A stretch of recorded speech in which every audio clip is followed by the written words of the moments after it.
नमस्कार, आप देख रहे हैं टीवी 20 न्यूज। मैं हूं आपके साथ अशोक वर्मा। अपने अपने क्षेत्रों की खबरों को देखने के लिए बने रहिए हमारे साथ। अब शुरुआत करते हैं खबरों की तरफ। समाजवादी पार्टी का प्रतिनिधिमंडल जिलाधिकारी के माध्यम से राज्यपाल को ज्ञापन दिया तथा समाधान की अपेक्षा किया। गेहूं क्रय केंद्रों पर कर्मचारियों और बिचौलियों की मिलीभगत से किसानों के गेहूं की तौल नहीं हो सकी। किसान अपना गेहूं औने पौने दाम पर बेचने पर मजबूर हो गया। किसानों को लागत से भी कम मूल्य पर गेहूं बेचना पड़ा। सरकार का ध्यान केवल चुनाव तक ही रह गया है। किसानों, गरीबों, मजदूरों की समस्या से कोई सरोकार नहीं रह गया है। चीनी मिल सठियाओं के गन्ना किसानों का करीब 78 करोड़ रुपया बकाया है। किसान परेशान हैं, परिवार का भरण पोषण नहीं हो पा रहा है। पेट्रोलियम के दामों में बेतहाशा वृद्धि से आम आदमी से लेकर किसान तक परेशान है। खेती महंगी होती जा रही है, सरकार को कोई चिंता नहीं है। कमर तोड़ महंगाई से 2 जून की रोटी मोहताज हो गई है। सगड़ी में घाघरा नदी के कटान से खेती की जमीनें कटती जा रही है। मकान नदी में विलीन हो रहे हैं। वहाँ के लोगों को रहने की व्यवस्था नहीं है। सरकार दमन व अत्याचार पर उतारू है। लोकतंत्र की लाठी तंत्र बनाकर मशीनरी का दुरुपयोग कर रहे हैं। जिला पंचायतों में पर्चा दाखिला करने से रोका गया। प्रतिनिधिमंडल में जिला अध्यक्ष हवलदार यादव, विधायक डॉक्टर संग्राम यादव, पूर्व विधायक श्याम बहादुर सिंह यादव, बेचई सरोज, पूर्व मंत्री विद्या चौधरी सहित तमाम लोग मौजूद रहे। विरुद्ध में ये सरकार चुनाव को लेकर के जिस तरह से अराजकता पैदा कर दिया है, लोकतंत्र खतरे में है, संविधान खतरे में है। इन परिस्थितियों में आज किसान की कोई सुनने वाला नहीं है। किसानों का गेहूं औने पौने दाम पर बिचौलिए खरीदे हैं। किसान अपना गेहूं औने पौने दाम पर बेचने को मजबूर हुआ। क्रय केंद्रों पर बिचौलिए और सरकारी जो कर्मचारी थे उन लोगों ने मिल करके भारी घोटाला किया है। भारी खरीदारी करके उसमें मुनाफाखोरी और कालाबाजारी करने का काम किया है। उस पर जांच कराई जाए। और दूसरा कि जिन किसानों का गेहूं नहीं लिया गया है उन किसानों का गेहूं अविलंब खरीदा जाए। दूसरी मांग हमारी ये थी, घाघरा नदी में बड़ी तेजी से कटान हो रही है, जिसके चलते किसान बेघर हो रहा है, बेजमीन हो रहा है। उनकी ज़मीनों का मुआवजा दिया जाए, उनको सरकारी नजूल की ज़मीनें दी जाए और उनको घर बनाने के लिए उनकी व्यवस्था कराई जाए। तीसरी मांग हमारी है कि जो गन्ना किसानों का 70 करोड़ रुपया चीनी मिल सठियाओं का बकाया है, वह मूल्य 70 करोड़ जो है उसको किसानों को दिलाया जाए, जिससे किसान अपने परिवार का भरण पोषण कर सके, अपने परिवार की व्यवस्था चला सके। और चौथी मांग है कि डीजल पेट्रोल के दामों में बेतहाशा वृद्धि से जहां आम आदमी प्रभावित हुआ है, वहीं किसान सबसे ज़्यादा प्रभावित हुआ है। ऐसी परिस्थिति में ये डीजल पेट्रोल के दामों की जो मूल्य वृद्धि हुई है उसको कम किया जाए और किसानों को, आम आदमी को राहत दिलाने का काम किया जाए। इन मांगों को लेकर के हम लोगों ने राज्यपाल महोदय को ज्ञापन दिया।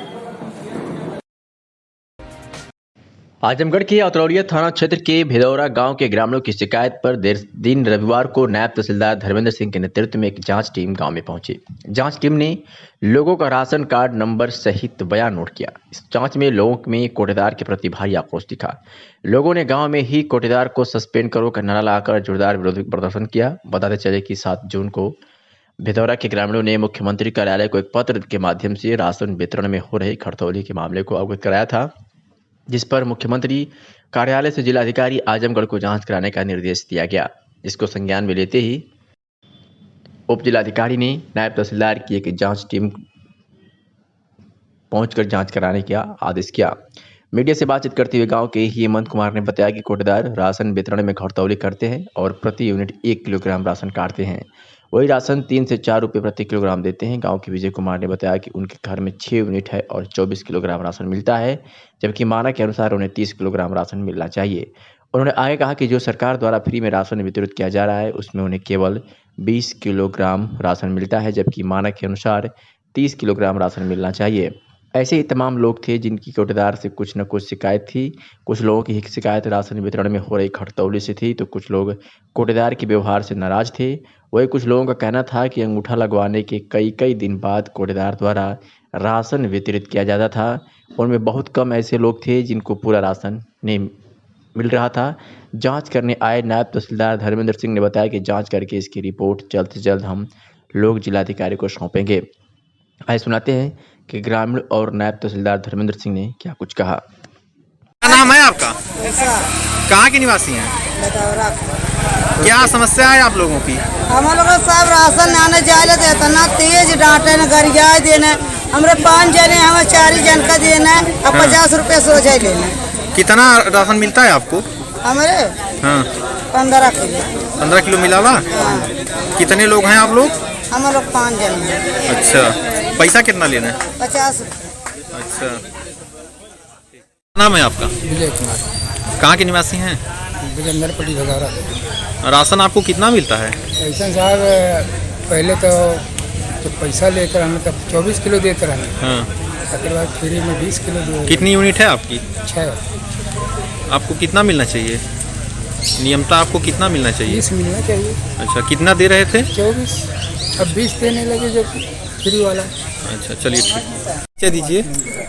मैं नायब तहसीलदार बुढ़नपुर धर्मेंद्र कुमार सिंह उप जिलाधिकारी महोदय के आदेश पे आज भदौरा ग्राम में एक कोटेदार की जांच करने के लिए आए और यहाँ पे हमने मुस्लिम बस्ती, हरिजन बस्ती, राजभर बस्ती में अभी मैं जांच कर रहा हूँ और इसमें जो कोटेदार के प्रति जो भी उसके अच्छाई या बुराई का जो भी दस्तावेज हमको उपलब्ध कराया गया उसका हमने और हमारे आरओ साहब जो हमारे देवेंद्र सिंह जी हैं वो उसका बयान ले रहे हैं। बयान लेने के बाद हम लोगों ने सिग्नेचर किया, उसके बाद जो हमारी रिपोर्ट होगी वो हम लोग उप जिलाधिकारी महोदय को समर्पित करेंगे।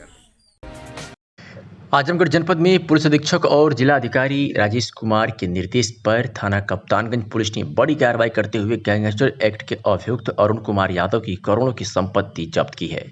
बता दें कि जिलाधिकारी व पुलिस अधीक्षक के निर्देश पर व अपर पुलिस अधीक्षक ग्रामीण सिद्धार्थ नगर जनपद आजमगढ़ व क्षेत्राधिकारी बुढ़नपुर आजमगढ़ के दिशा निर्देशन में अपराधियों की अवैध तरीके से अर्जित की गई संपत्ति को धारा 14(1) उत्तर प्रदेश गैंगस्टर एक्ट के तहत जब्तीकरण किए जाने के विषय चलाए जा रहे अभियान के अंतर्गत अभियुक्त अरुण कुमार यादव पुत्र राजाराम यादव निवासी एक डंगी थाना कप्तानगंज जनपद आजमगढ़ की करोड़ों की संपत्ति जब्त किया है। बता दें संपत्ति में ट्रक, स्कॉर्पियो, मोटरसाइकिल सहित कुल 1,17,61,000 रुपए की कीमती की वाहनों का अंतर्गत धारा 14(1) उत्तर प्रदेश गैंगस्टर एक्ट के तहत कुर्क किया गया है।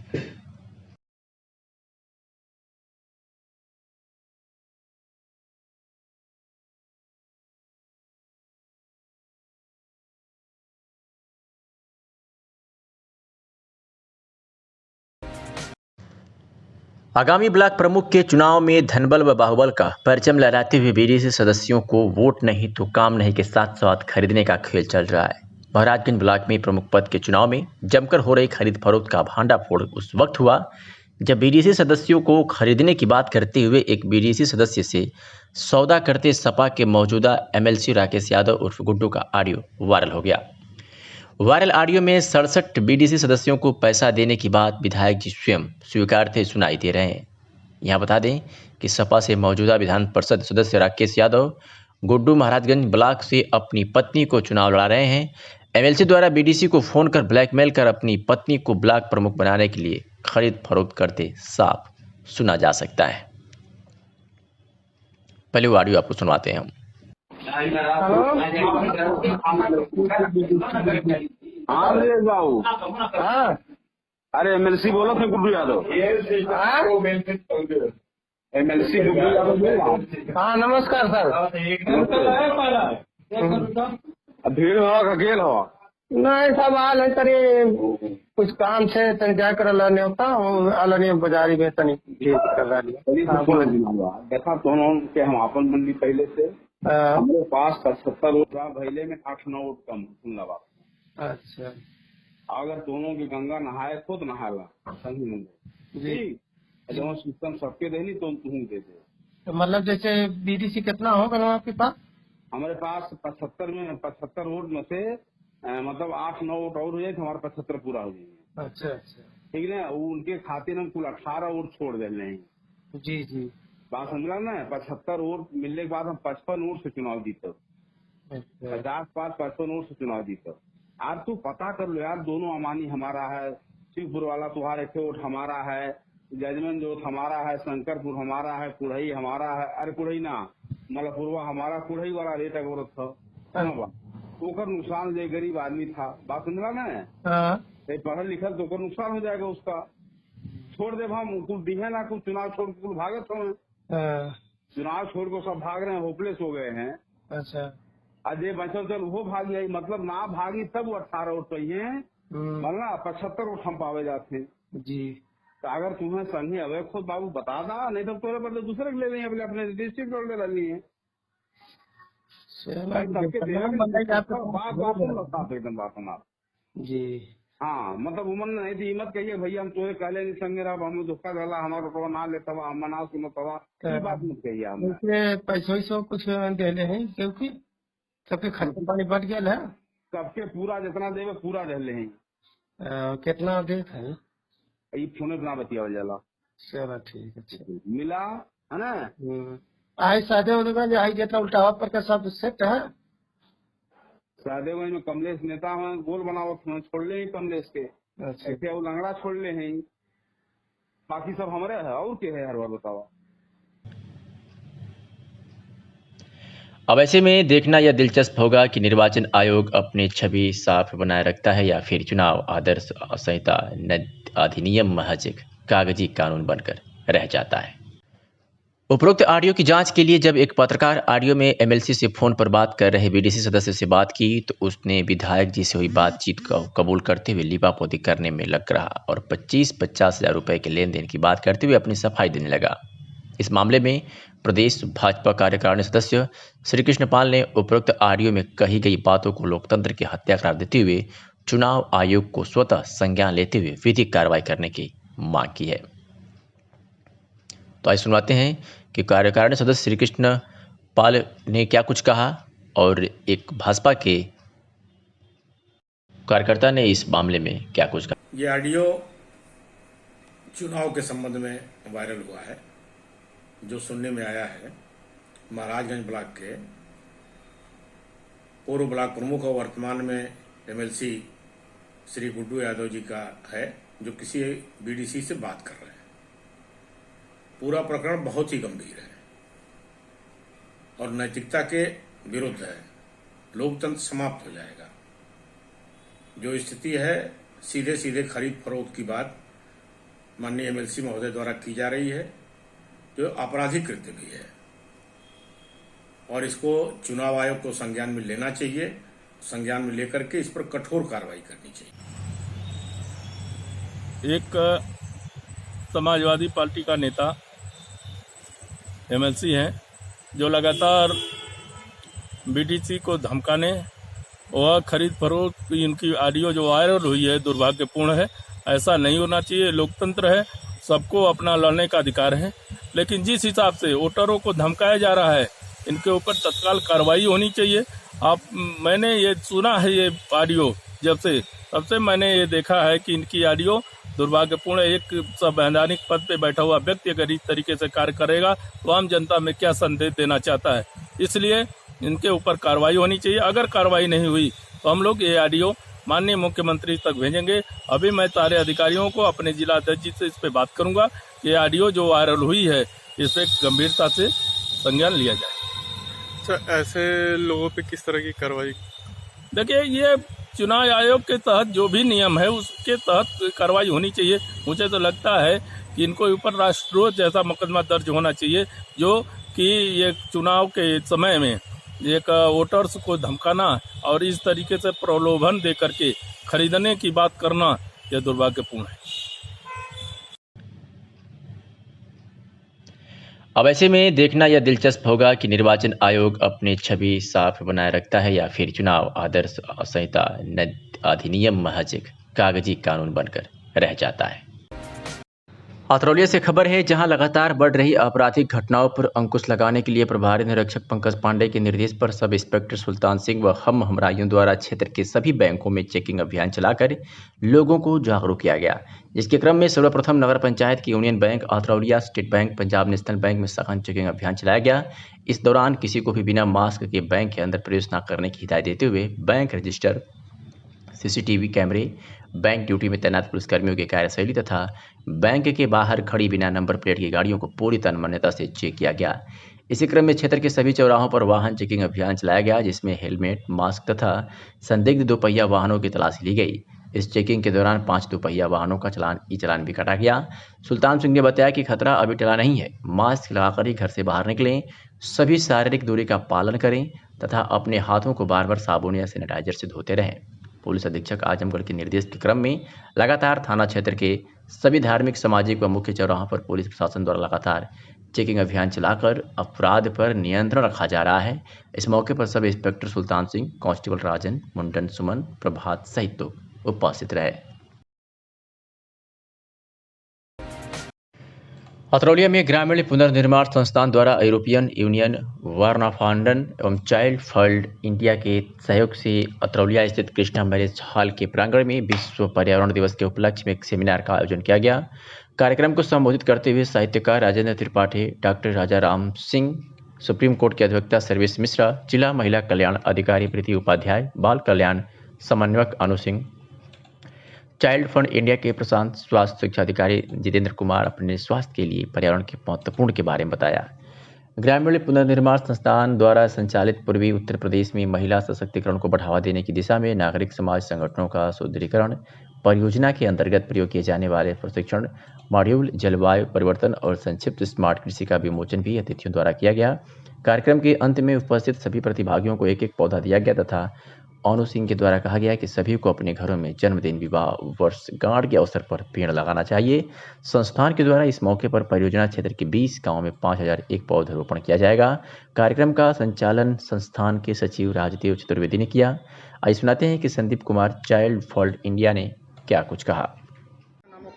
मेरा नाम संदीप कुमार हुआ। मैं चाइल्ड फंड इंडिया में एज ए प्रोजेक्ट कोऑर्डिनेटर के पद पे फैजाबाद में कार्यरत हूँ। सर, आज ये एक दिवसीय सेमिनार किया गया था पर्यावरण दिवस के लिए, इसके बारे में बताइए। ये चाइल्ड फंड इंडिया जो है बॉन्ड फंड इंडिया के माध्यम से और जो यहाँ लोकल ऑर्गेनाइजेशन CSO है, इसके जो ग्रामीण संस्था है, इसके माध्यम से हम लोग महिला के थ्रू पर्यावरण दिवस पे एक जागरूकता अभियान चलाना चाह रहे हैं और जिससे कि महिलाओं में पर्यावरण के प्रति जागरूकता फैले और उसके माध्यम से समाज और परिवार और जो आगे का है ब्लॉक और डिस्ट्रिक्ट और ज़िला में एक सकारात्मक मैसेज जाए, जो कि पर्यावरण आज के संदर्भ में उसको बचाना और उसकी देखभाल करना कितना ज़रूरी है। इसके संदर्भ में एक दिवसीय कार्यक्रम रखा गया था जिसमें महिलाओं की उपस्थिति काफ़ी सराहनीय रही है और महिलाओं ने काफ़ी मुद्दे पर अपनी बात रखी है और सुनी भी है। तो इस मुद्दे पर मतलब उनका योगदान और इस माध्यम के से उनको पौधे का वितरण भी किया गया है अलग अलग पदाधिकारियों के द्वारा, जो कि काफ़ी सराहनीय कदम रहा। और आजमगढ़ में आज आजमगढ़ के सभी नौजवानों एवं छात्रों के साथ जिलाधिकारी आजमगढ़ के माध्यम से मुख्यमंत्री उत्तर प्रदेश सरकार को ज्ञापन भेजा गया है और यह मांग किया गया है कि भर्ती प्रक्रिया जल्द से जल्द चालू किया जाए, जिससे गरीब छात्र, गरीब युवा रोजगार पा सकें और अपने घर का भविष्य बनाएं। मीडिया से बातचीत में लालजी क्रांतिकारी सपा नेता ने कहा कि कोरोना काल में व्यर्थ गए समय के मद्देनजर सरकार युवाओं की तय उम्र में 2 वर्ष की छूट दे और जल्द से जल्द भर्ती प्रक्रिया शुरू करे, अन्यथा आंदोलन को हम बाध्य होंगे। क्या कुछ का सुनवाते हैं। आप लोग डीएम साहब के ज्ञापन सौंपने आए थे, क्या मामला था, किस मामले पर? आज हम लोग जो भर्ती नहीं आ रही है, सरकार नहीं निकाल रही भर्ती, आज इसको लेकर के हम लोग डीएम साहब से मिले हैं, उनको ज्ञापन दिए हैं और माननीय मुख्यमंत्री जी को डीएम साहब के माध्यम से ज्ञापन भेजे। हम लोग यह मांग किए हैं कि जल्द से जल्द भर्ती निकाली जाए। 2 साल से अभी तक भर्ती नहीं आई है।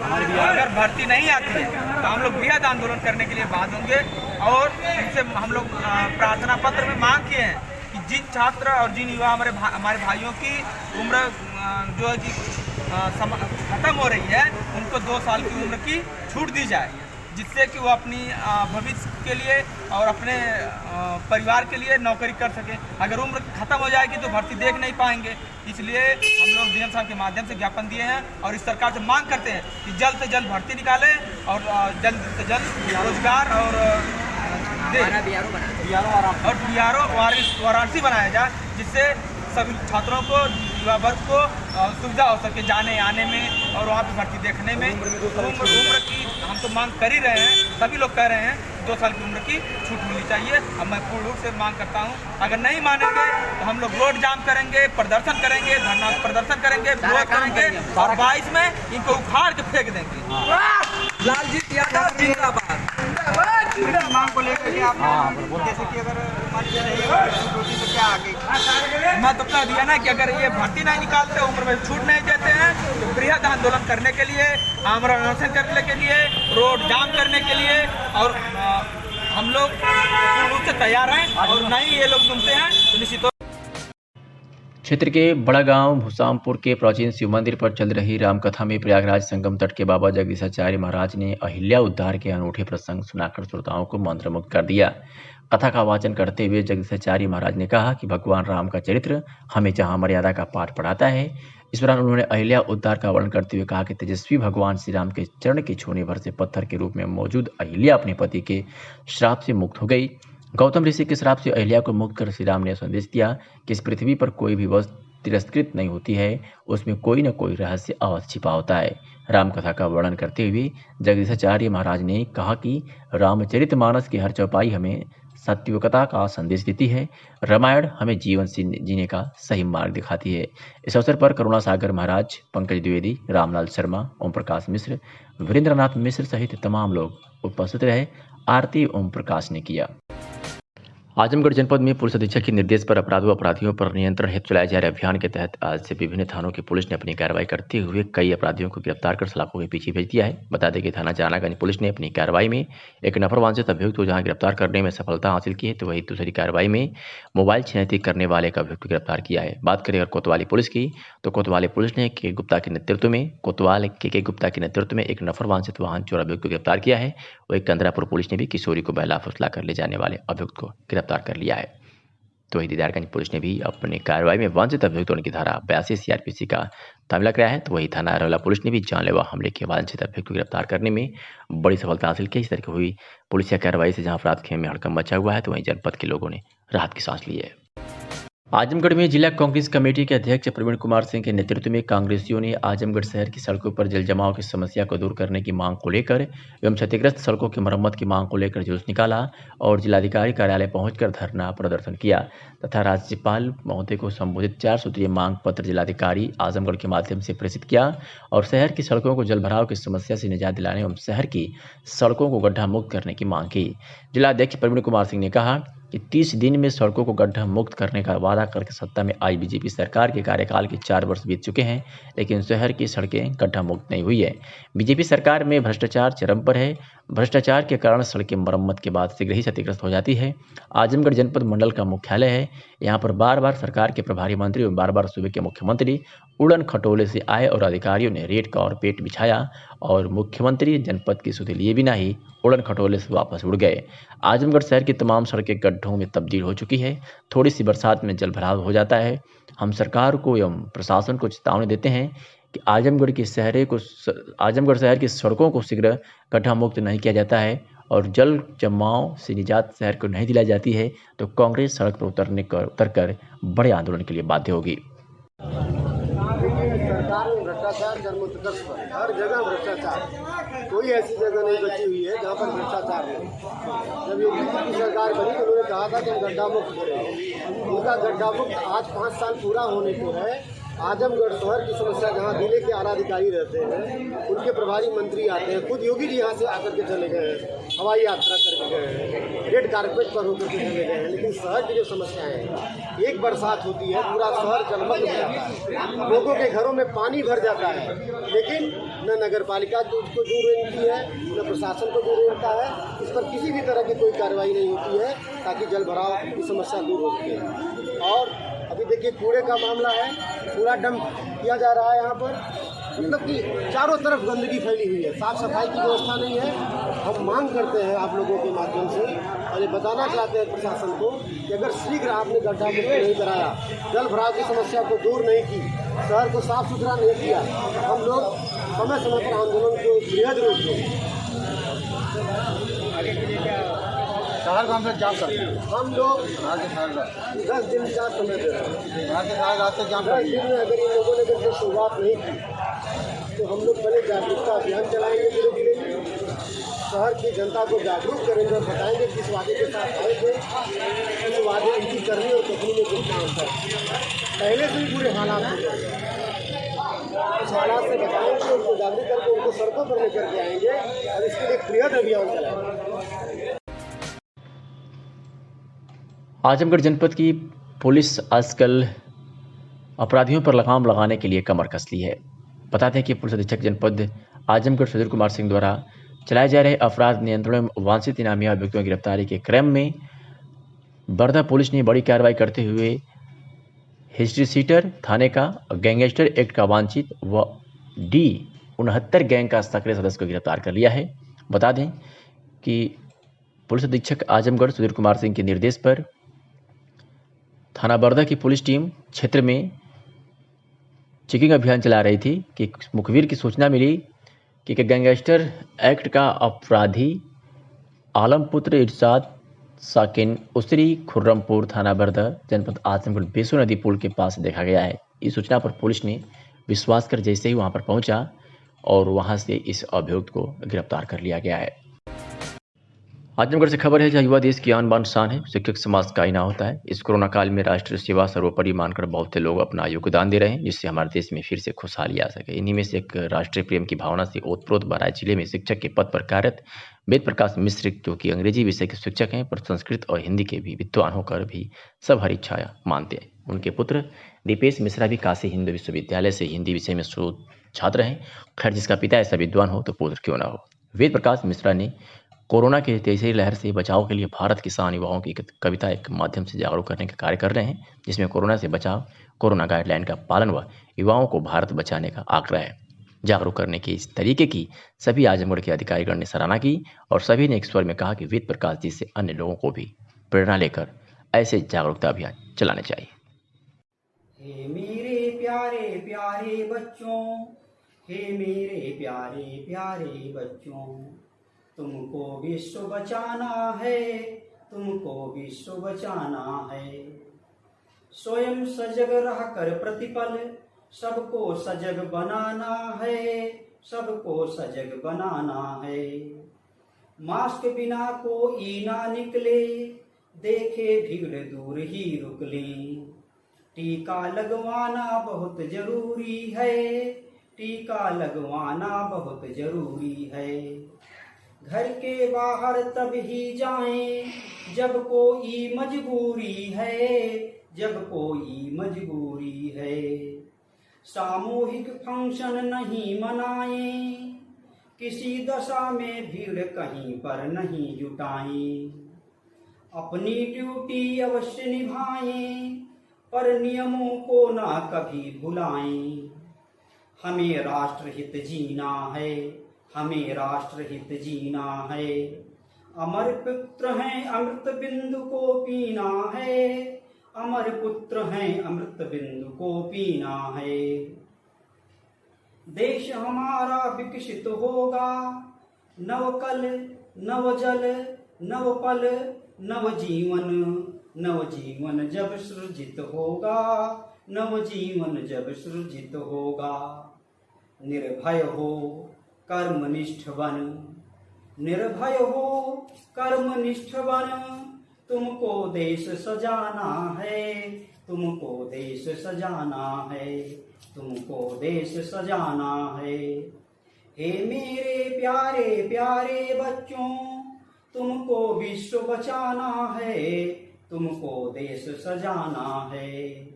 हे मेरे प्यारे प्यारे बच्चों, हे मेरे प्यारे प्यारे बच्चों, हे मेरे प्यारे प्यारे।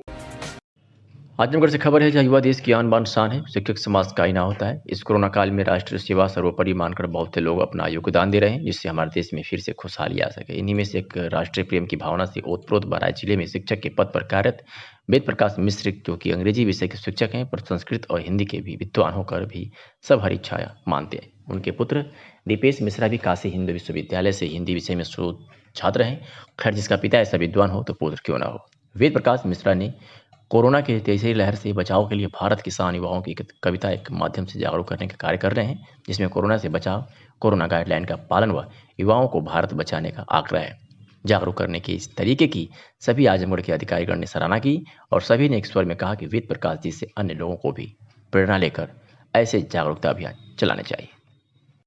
हे मेरे प्यारे प्यारे बच्चों, हे मेरे प्यारे प्यारे बच्चों, तुमको विश्व बचाना है, तुमको विश्व बचाना है। स्वयं सजग रहकर प्रतिपल सबको सजग बनाना है, सबको सजग बनाना है।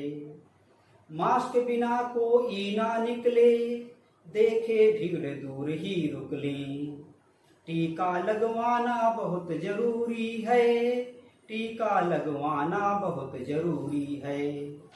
घर के बाहर तब ही जाएं जब कोई मजबूरी है, जब कोई मजबूरी है।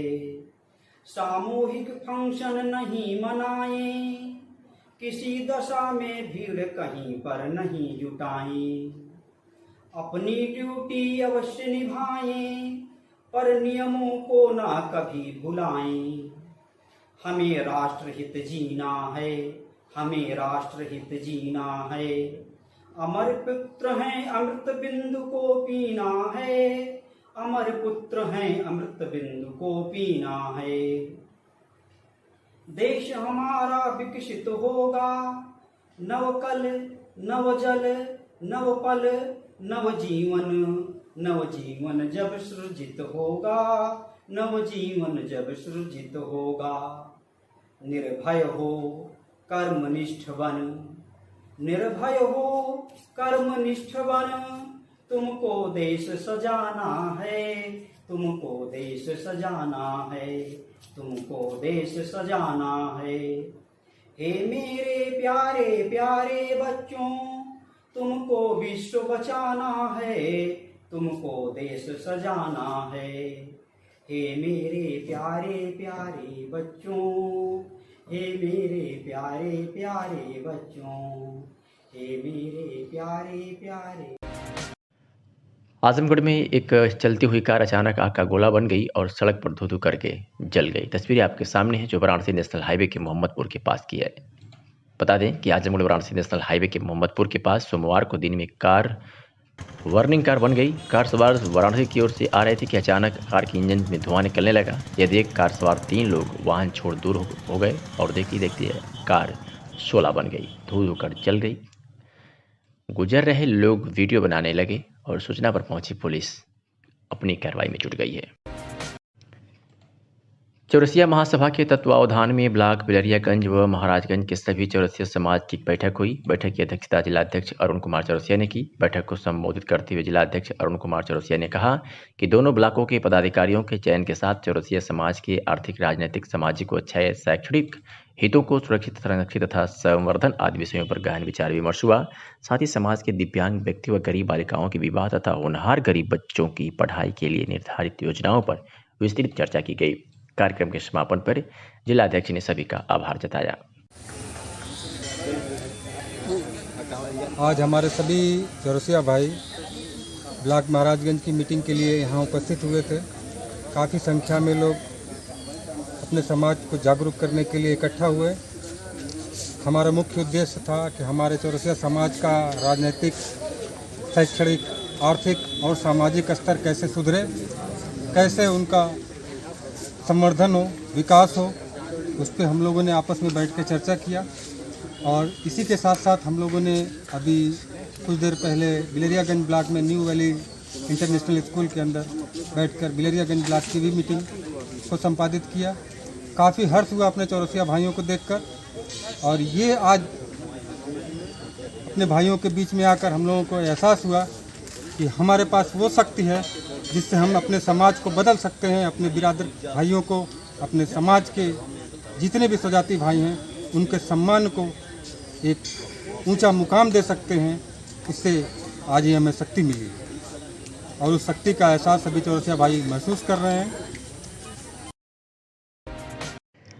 आजमगढ़ के अतरौलिया में आगामी ब्लॉक प्रमुख चुनाव के मद्देनजर शांतिपूर्ण चुनाव संपन्न कराने के लिए सोमवार को थाना परिसर में एक बैठक आहूत की गई। इस बैठक में मुख्य रूप से क्षेत्राधिकारी बूढ़नपुर महेंद्र शुक्ला तथा प्रभारी निरीक्षक पंकज पांडे ने आए हुए क्षेत्र पंचायत सदस्यों, ग्राम प्रधान प्रमुख पद के दावेदार, सम्मानित लोगों से वार्ता करते हुए कहा कि प्रमुख पद चुनाव के लिए कोई भी क्षेत्र पंचायत सदस्य किसी प्रलोभन में ना आकर निष्पक्ष रूप से अपना वोट दे। वही अपने सर्टिफिकेट को भी किसी अन्य व्यक्ति को ना सौंपे, कहीं भी भीड़ इकट्ठा ना करे तथा किसी प्रत्याशी द्वारा प्रलोभन देने पर साफ मना कर दे।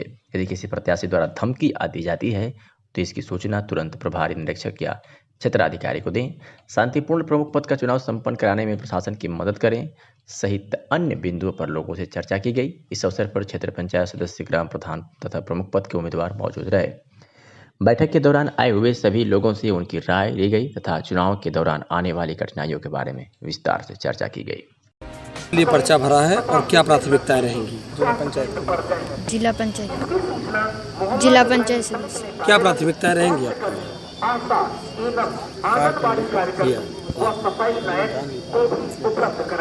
हमारे देश के राष्ट्रपति कौन है? देश के प्रधानमंत्री कौन है? क्योंकि जिला पंचायत जो पद है, ये प्रत्याशी का पर्चा भरा आपने, प्रथम नागरिक का पद है। किसी के बारे में जानती हैं? आपकी समाजवादी पार्टी के जो राष्ट्रीय अध्यक्ष हैं उनका क्या नाम है? अखिलेश यादव। क्या नाम है? अखिलेश यादव। समाजवादी पार्टी के जो प्रदेश अध्यक्ष हैं उनका क्या नाम है? जानकारी है? हाँ है ना? नहीं। चुनाव जीतने के बाद क्या करेंगी आप?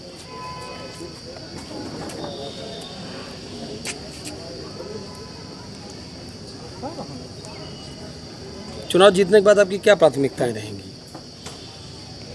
अरे इतना नहीं भैया, पढ़े लिखे हैं, इतना नहीं बताते हैं वो लोग। क्या क्वालिफिकेशन, कितना पढ़ी हैं आप? 8 तक। कक्षा 8 तक। जी। ठीक है, आपका नाम क्या है? अनीता राजवंशी। किस पार्टी से प्रत्याशी हैं? सपा से। जी। और मऊ से खबर है, जहां पुलिस अधीक्षक के निर्देश पर जनपद में अपराधियों पर नियंत्रण हेतु चलाए जा रहे अभियान के तहत आज मोहम्मदाबाद थाना क्षेत्र अंतर्गत स्वर्ण व्यवसायी का अपहरण कर रुपये और ज्वेलरी लूट वाले मामले का सफल अनावरण कर दिया है। पुलिस ने मुठभेड़ में 6 साथी लुटेरों को गिरफ्तार कर लिया। एवं लूट के रुपये व ज्वेलरी तथा 3 तमंचा व जिंदा कारतूस बरामद किया है। साथ ही घटना में प्रयुक्त स्कॉर्पियो वाहन व एक वेगनार कार भी बरामद कर लिया है। ये आप सब जानते हैं कि 14 तारीख को एक घटना हुई थी, जिसमें उसी थाना क्षेत्र में एक चंदापार जगह पड़ती है, वहाँ के एक शराब व्यवसायी, उनको एकांत में एक स्कॉर्पियो में आए लोगों ने गाड़ी में बिठा लिया था और उनको लेकर लगभग रात में 1 बजे तक वो घूमते रहे। उनसे दुकान की चाबी लेकर वो पुनः दुकान में आए और दुकान से कुछ सामान और उनके पास जो पैसा था उसको उन्होंने लूट लिया था। ये घटना काफ़ी चैलेंजिंग थी। इसको देखते हुए तत्काल टीम को एक्टिवेट किया गया था और इस घटना का आज अनावरण हुआ है। इसमें 6 अभियुक्तों को गिरफ्तार किया है। इसमें से 5 अभियुक्त वो है जो कि घटना में सीधे तौर से सम्मिलित थे, जो कि घटना को अंजाम देने में साथ रहे हैं, स्कॉर्पियो में रहे हैं, दुकान पे आए हैं और सामान लूट लिए हैं। इसके अलावा एक अभियुक्त वो भी है जो कि इस घटना से संबंधित जो भी माल था उसको उसने खरीदा था और इन लोगों को उसका माल खरीद करके, चोरी का माल खरीद करके जो पैसा दिया है वो भी एक अपराध है। उसके तहत उसको गिरफ्तार किया है। ऐसे 6 लोगों को गिरफ्तार किया है। और जो खरीदा था उसका डिटेल उसमें इस संबंध में एक सत्यानंद बोल के जो अभियुक्त है वो अभियुक्त है जिसने ये सामान खरीदा था, तो उसको चोरी का माल खरीदने के जुर्म में गिरफ्तार किया गया और बाकी 5 लोगों को जो लूट की घटना जिन्होंने अंजाम दी थी उसमें गिरफ्तार किया है। टोटल इस घटना में जो सामान गया था उसमें से 41,000 रुपये बरामद हुए हैं और 5 किलो लगभग चांदी है जो सफ़ेद धातु है, उसके आभूषण बरामद हुए हैं। 23 नग पीली धातु जो संभवतः सोना है, इसका टेस्ट बाद में कराया जाएगा। कान की झाली ये बरामद हुई है इन लोगों की गिरफ्तारी पुलिस मुठभेड़ में हुई है। इसमें से 3 लोगों के पास से तमंचा भी मिला है, कोका कारतूस भी मिले हैं और स्कॉर्पियो गाड़ी जिसका इस्तेमाल इन लोगों द्वारा इस घटना को कारित करने में किया गया, जिसको लेकर के ये व्यापारी को लेकर घूमे और आजमगढ़ में उसको फाइनली रात में 1 बजे छोड़ा गया, वो गाड़ी भी बरामद हुई है। इसके अलावा जब पुलिस मुठभेड़ में इनको गिरफ्तार किया गया तो एक और गाड़ी इन लोगों से बरामद हुई है जो कि अल्टो कार है। उसके संबंध में भी तहकीकात चल रही है कि वो गाड़ी कैसी है, चोरी की तो नहीं है। इस तरीके से 6 अभियुक्त गिरफ्तार किए गए हैं, जिसमें एक खरीदने वाला, 5 घटना को अंजाम देने वाले और घटना में प्रयुक्त गाड़ी और लगभग 90% सामान जो गया था वो बरामद हो चुका है। कुल कितने की लूट हुई थी, कितने की कीमत क्या होगी जो सोना चांदी बरामद हुआ है? जो अभी सोना चांदी बरामद हुआ है उसको हम चेक करवाएंगे, क्योंकि जो धातु है वो पीला धातु बरामद हुआ या चांदी सदृश धातु बरामद हुआ। जब इसकी टेस्ट होती है उसके बाद ही हम कह सकते हैं कि उसकी क्या कीमत है, उसको आइडेंटिफाई किया जाएगा। लूट कितने की हुई थी? लूट लगभग जो गया था 58,000 रुपये उनसे गए थे और 5 किलो चांदी गई थी, वो पूरी बरामद हुई है और सोना जो गया था वो भी चीज़ें लगभग पूरी बरामद हुई है और स्कॉर्पियो गाड़ी जिसका इस्तेमाल किया गया था इस घटना में, जो वादी ने पहचानी भी है, उस गाड़ी को भी बरामद कर लिया गया है। पूरे टीम ने इसमें बहुत चैलेंजिंग घटना थी, 14 दिन में 2 हफ्ते में ही उन्होंने एक चैलेंजिंग घटना का अनावरण किया है और लगभग सभी अभियुक्तों को गिरफ्तार भी किया है। 2 अभियुक्त इसमें अब वांटेड है, उनको आगे गिरफ्तारी के लिए टीम बनाई गई है। टीम को हम इसमें 25,000 के इनाम से पुरस्कृत भी कर रहे हैं, जो कि उन्होंने 2 हफ्ते में इस घटना का अनावरण। क्या सभी अपराधी जनपद के हैं? हाँ, जो अपराधी सब जनपद के? नहीं, इसमें 2 तरीके के हैं। कुछ अपराधी इसमें से आजमगढ़ के हैं और कुछ अपराधी जो है घोसी के हैं, जो बगल के थाने हैं, जयंतपुर, घोसी, उस